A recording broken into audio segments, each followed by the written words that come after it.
What's up guys, Dan here, Coalcracker Bushcraft. Today we're going to talk about one of our all-time favorite fire making methods. Ferrocerium rod, not so much part of it, but more so fatwood. We all love a good piece of fatwood, and it's just a fun way to make fire. So we're going to talk about a misconception, or more, shall I say, something overlooked often when utilizing fatwood.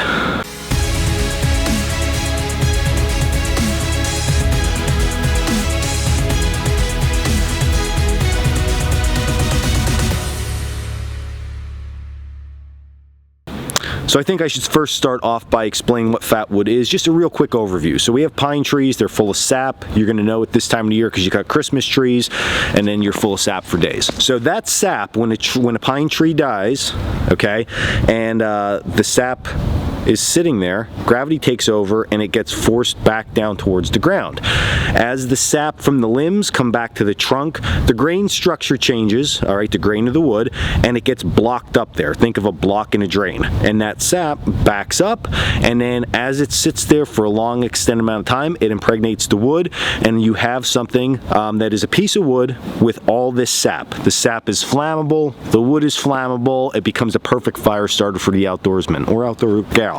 Now if you're way down south, you can also get at the base of the tree. They stick up out of the ground after the tree falls over, loads of sapwood. Here in the eastern woodlands, Pennsylvania, you have to get them on the branches sticking out of the dead tree. So you just saw it or just chop it with your axe, split it open, piece of fatwood, there you go. Now normally what happens with fatwood is you take the back spine of your knife and you scrape the fatwood, okay? And that's gonna give you this fuzz looking stuff that you can see coming off of the fatwood right now.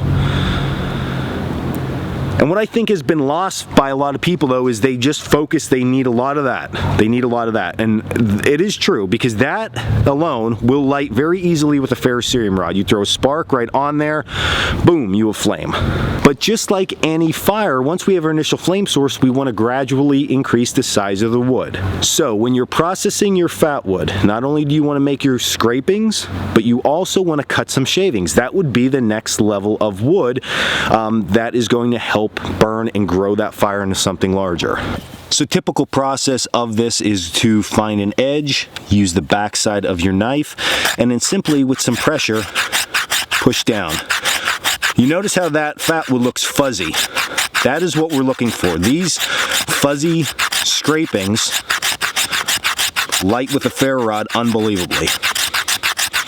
On top of having the scrapings, we also want to make some shavings. So this is going to be the same as if we were trying to make feathers. The thing is with this is that this is not going to feather because it's so dense with resin. So I'm simply just going to take chunks off like this. These are nice and thin and highly flammable.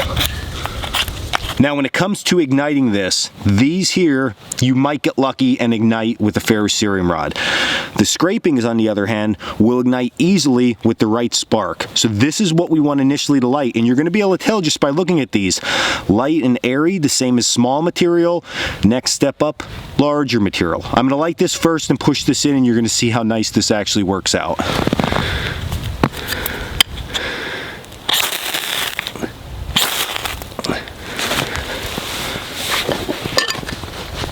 So burning really nicely, and then once we start to feed this stuff in, what you're going to notice is that stuff catches again real quickly, and look at the inferno we have almost immediately from one or two single sparks.